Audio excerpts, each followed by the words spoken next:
Meu querido diácono Márcio, amado povo de Deus, estamos no 26º domingo do tempo comum, mês de setembro, mês da Bíblia, e hoje, de maneira especial, dia da Bíblia. Vamos relembrar algumas coisas que nós vimos durante o mês de setembro sobre a Bíblia, que é importante nós relembrarmos, senão a gente esquece. Você tem que lembrar durante a semana a homilia do padre, viu? Senão a gente esquece. O padre falou primeiro lá sobre a Bíblia. Primeiro ponto importante: a Bíblia é a palavra de Deus ou a Bíblia contém a palavra de Deus? A Bíblia? Lembrado bem, isso mesmo, lembrados bem.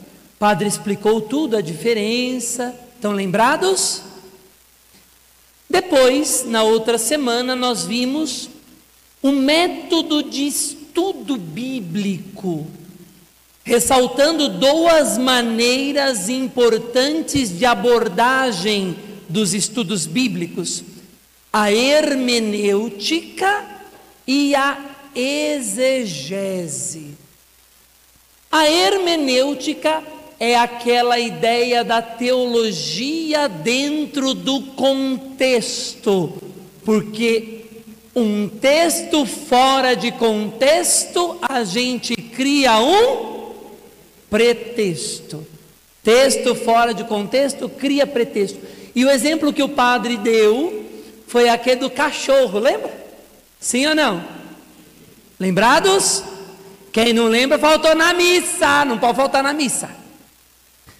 O segundo exemplo para a situação dos estudos da exegese. A exegese, que é o estudo da palavra, a tradução, o texto. Agora eu quero ver quem estava bem na missa.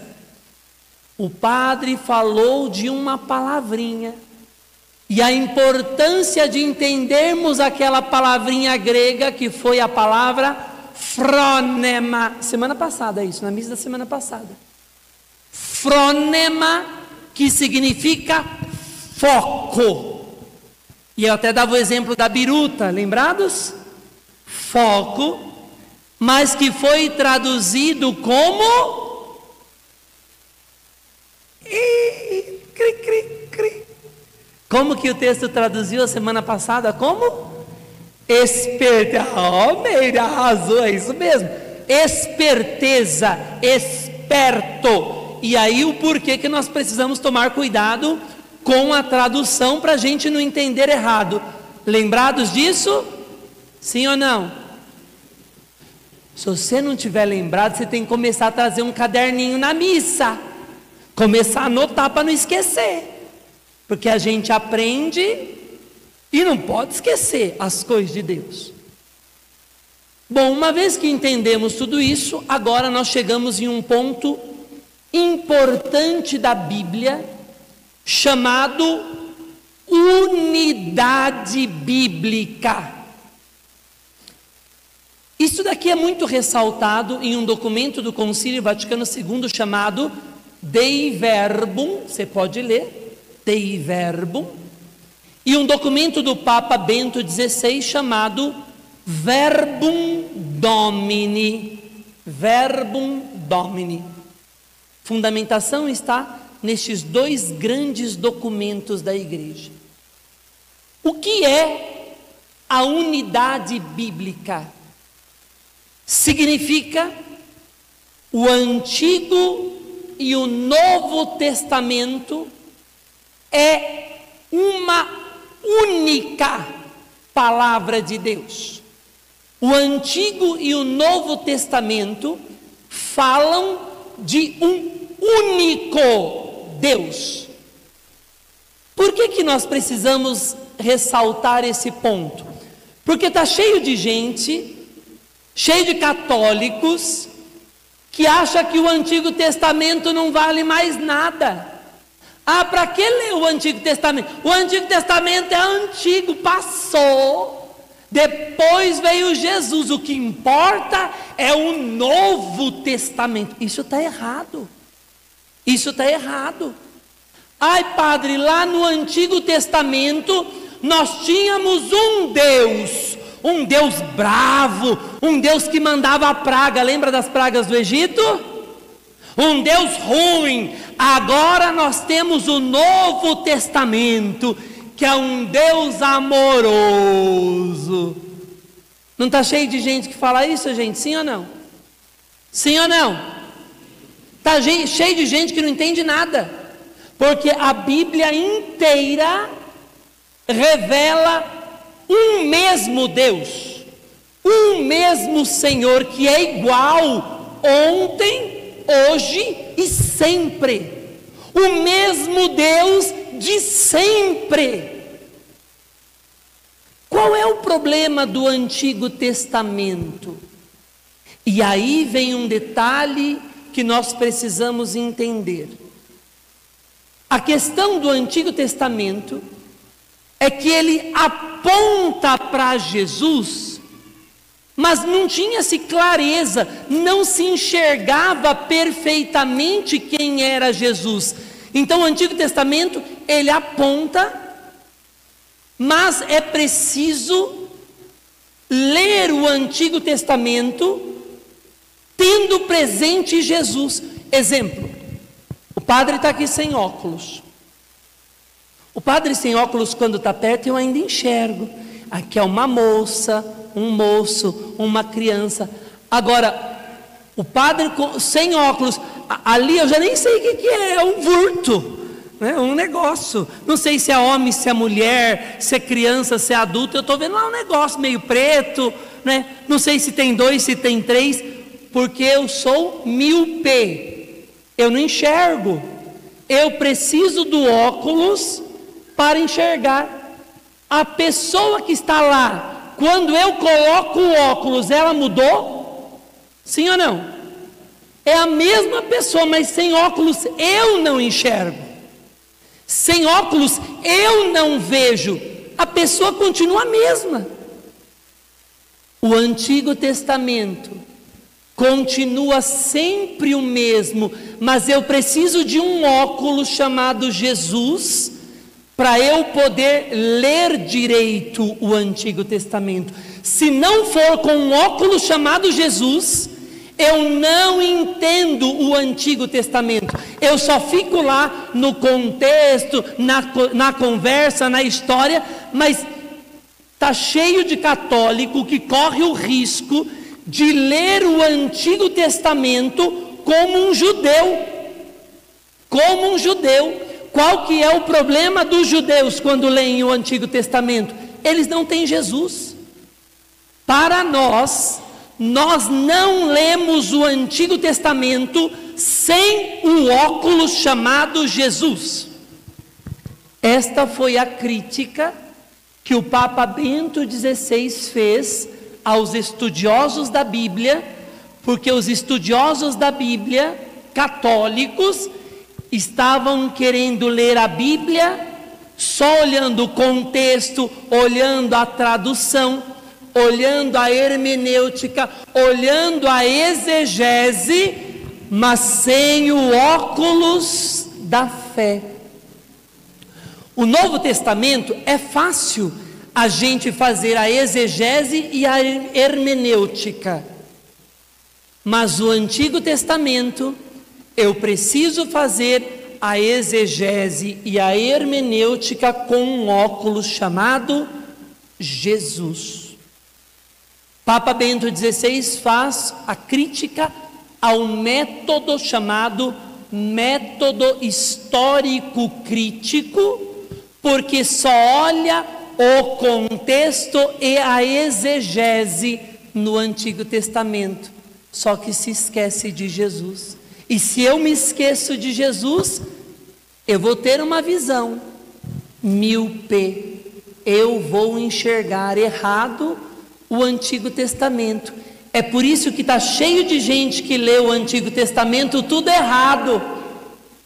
Lê o Antigo Testamento dizendo que Deus era mau, que Deus mandava as pragas porque Deus era ruim, mas Deus mandou o dilúvio porque Ele é ruim. Tudo isso por quê?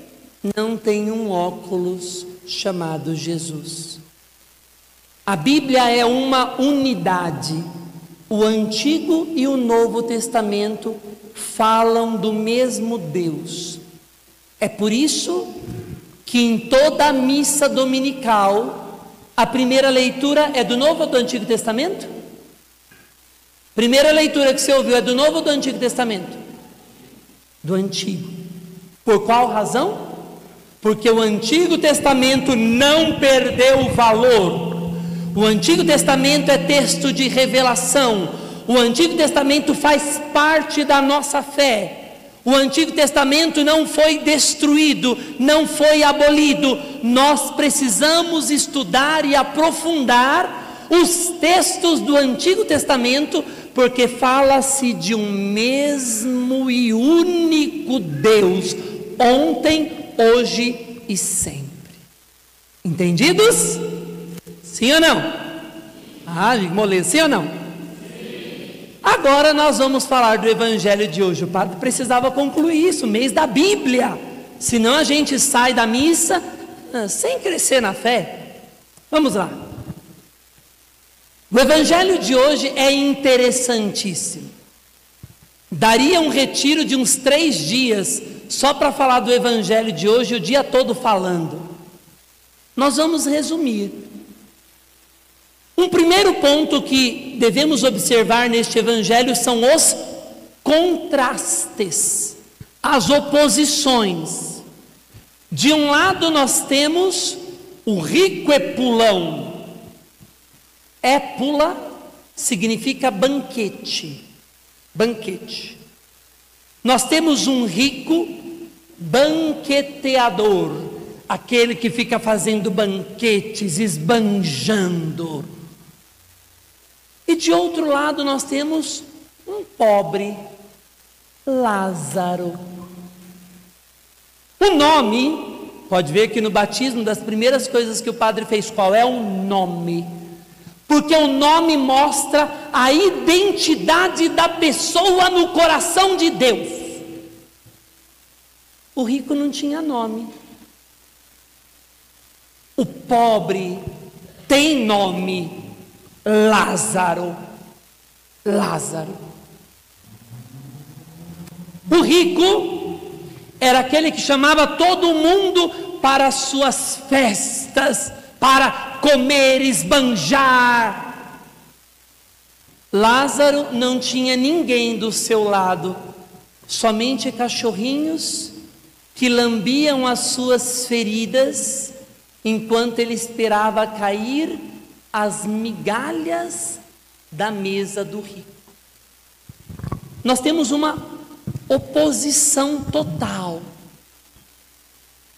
Um rico que não era capaz de sair das suas visões sobre as coisas materiais, estava cego nas coisas materiais, a ponto de Lázaro, que está há muito tempo na porta do rico, e o rico era incapaz de enxergar Lázaro, incapaz de ter compaixão.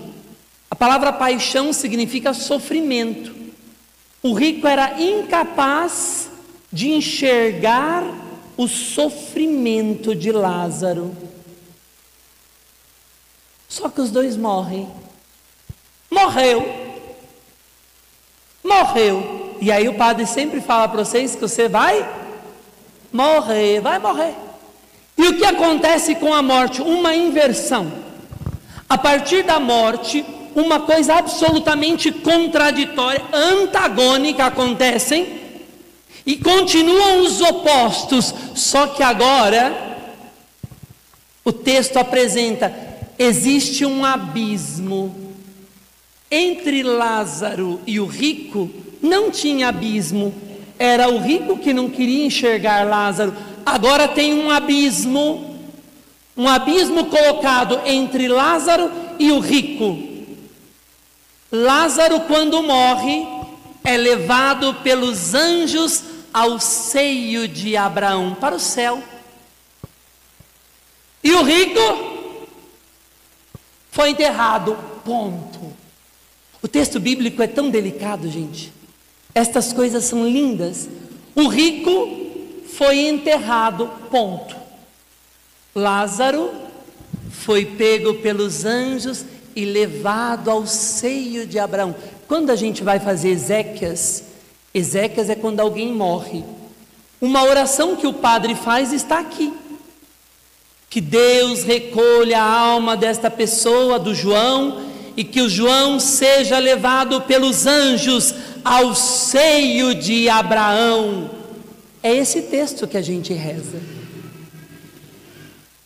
Para que seja feliz como Lázaro estava feliz. O rico, no inferno, começa a sentir as dores do inferno, o calor do inferno, as necessidades do inferno. E aí então vira para Abraão e fala: Abraão, pede para o Lázaro cheio de feridas aqui na terra, o Lázaro leproso, o Lázaro que só os cachorros lambiam ele, porque não tinha ninguém por ele. Pede para o Lázaro molhar o dedinho na água e colocar aqui na minha boca, para que eu não sofra tanto. Aí Abraão vai responder: não, porque tem um abismo entre nós. Quem está aqui não consegue passar aí, e quem está aí não vai vir para cá.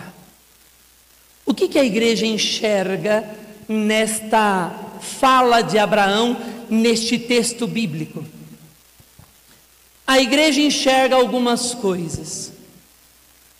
Quando a gente morre, tem duas coisas: ou você é salvo, ou você é condenado.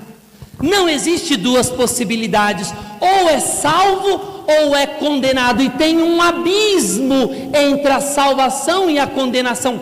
Quem foi condenado não vai entrar no céu, não é possível ir para o céu.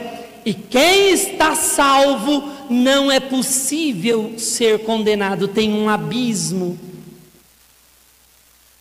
Aqui já tem algo para nós. Você reza pelos mortos, sim ou não? Você reza pelos mortos? Reza para eles serem salvos? Sim ou não? Ai, gente, coisa mole. Você reza para os mortos serem salvos, sim ou não? Não! Está errado! A gente não reza para morto ser salvo, porque ou eles já estão salvos, ou eles já estão condenados. Quando que isso acontece? Na hora da morte. Morre Michele, morreu. Nesta hora, ela passa pelo juízo particular. Tem um abismo agora. Ou ela vai ser levada pelos anjos ao seio de Abraão para o céu, ou vai...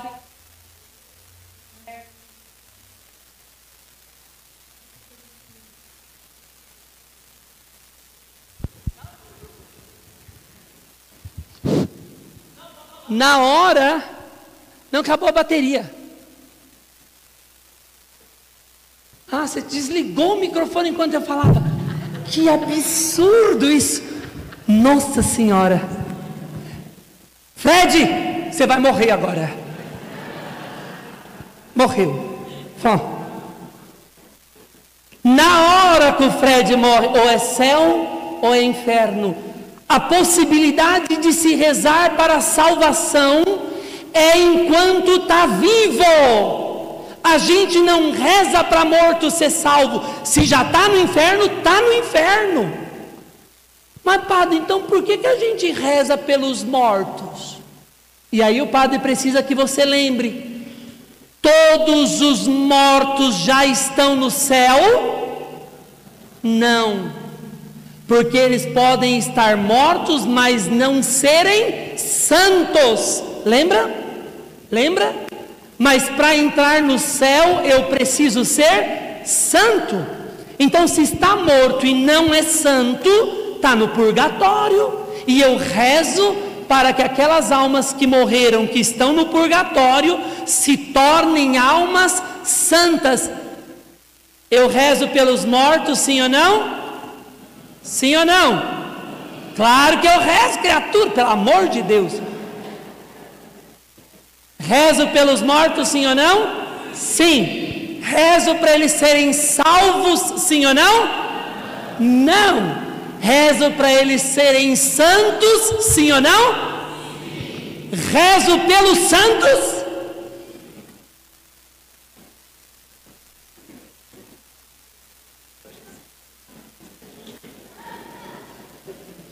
Ai, padre, meu Deus do céu. Viu como a nossa catequese está fraca, gente? É claro que eu não rezo pelos santos, são os santos que rezam por mim, são eles que eles já são santos, eles precisam de mais o quê, gente? Precisam de mais nada? A gente que reza falando, Nossa Senhora, olha para nós, São José, olha para nós, porque a gente está caminhando, e eu quero ser salvo, eu não quero ir para o inferno, não é? Então, estes detalhes, quem nos ensina é esse texto bíblico. Tem um abismo entre o céu e o inferno. Ai, padre, mas se está no inferno, não dá para se arrepender? Não. Se morreu, foi condenado, tem um abismo. Quem está... Mas só um dedinho com água na minha boca. Não. Vai estar no inferno, fique aí. Porque o coração daquele que está no inferno não é um coração verdadeiro, é um coração mentiroso, é um coração que não tem arrependimento. Aquela fala daquele rico é uma fala que ele quer os seus sofrimentos aliviados, mas ele não quer se arrepender. Ele quer que a sua pena seja aliviada, mas ele não quer arrepender o coração. Portanto, fique no inferno. A última parte do texto, então, vai dizer assim: aquele rico, mas Abraão, então, eu tenho um monte de irmãos vivos, manda Lázaro lá para os meus irmãos, para ele avisar meus irmãos, para os meus irmãos não caírem no inferno. Faz Lázaro voltar, mandar mensagem. Qual a resposta de Abraão? Não, porque os vivos já têm os ensinamentos de Moisés, os ensinamentos de Abraão, os ensinamentos dos profetas.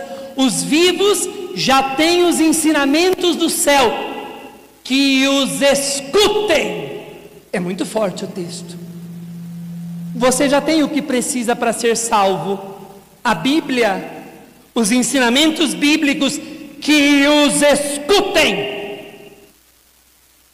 O rico: mas se um espírito voltar, mas se Lázaro voltar, eles vão acreditar. Qual que é a resposta de Abraão? Nananina, não.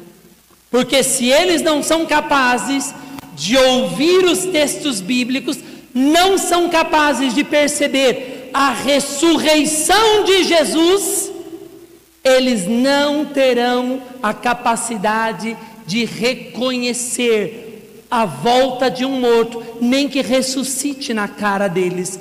Eles não vão acreditar, porque eles não querem acreditar. Através destes ensinamentos, a igreja ensina, a igreja aprende, a igreja percebe, através da Bíblia, que não existe morto que volta. Ai, manda uma mensagem. Não tem. Mas padre, lá no centro espírita, eu estou sofrendo tanto que eu perdi meu filho, eu queria tanto uma mensagem dele. Não vai ter. Reza por ele. Reza se ele estiver no purgatório e ir para o céu. Ai, padre, eu quero saber se ele está sofrendo. Dobra o joelho e reza. Aplica para ele indulgência. Faz orações. Nenhum morto manda mensagem. Está aqui no texto bíblico. Não vai voltar nenhum espírito. Agora atenção.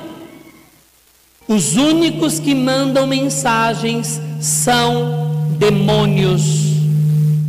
Até o som fez assim, bum. Atenção com isso. Morto nenhum manda mensagem, mas os demônios sim. E quando vamos nestas situações, nós abrimos o nosso coração para os demônios. Nós abrimos a nossa vida para estes espíritos malignos. Então, fuja dessas coisas, fuja desses lugares, fujam desses ensinamentos aí por aí. Por quê? Porque para nós cremos no que está ensinado na Bíblia. Ai, padre, mas isso é coisa do Senhor. Não, isso é coisa de Jesus. Ai, mas eu não acredito. Então o problema é seu, você não acredita em Jesus. Ainda que ele ressuscitasse na tua cara, você não ia acreditar. Ai, padre, então o senhor está dizendo que eu vou para o inferno? Talvez sim, você não acredita em Jesus. Talvez sim. E aí? Nós temos os ensinamentos. Se converta. Gente, eu quero estar no céu. Eu quero ir para o céu. E uma coisa, eu quero assim, com muita tranquilidade no céu, poder dizer: Jesus, eu tentei ensinar. E aí quando, se Deus quiser, eu vou estar no céu. Você que não quis ouvir vai estar no abismo. E vai falar assim: padre, traz um dedinho de água para mim. Eu vou falar: não. Eu ensinei, você não ouviu, fica aí. Só espero que não seja o contrário, né? Você lá, água. Não é? Então, queridos, esses ensinamentos para o nosso coração devem nos ajudar. Qual foi o problema daquele rico? O grande problema do rico foi que as coisas materiais cegaram-no da compaixão. Ele não era capaz de mais nada. Não viu Lázaro, não era capaz de amar Lázaro, não era capaz de amar Deus, não era capaz de fazer nada de Deus, porque estava cego pelas coisas materiais. O problema não era ser rico, o problema era ser cego, sem compaixão.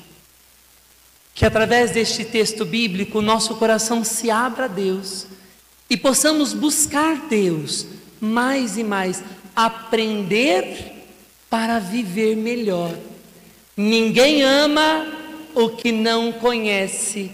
Nós precisamos conhecer para poder amar mais. Olha para quem está do teu lado. Você ama essa pessoa? Não responde, só olha.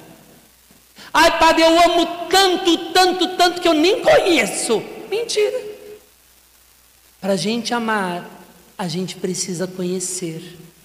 Quem ama Deus, busca conhecer Deus. E assim, nós vamos buscando cada dia conhecer e amar mais e mais o nosso Jesus. Amém.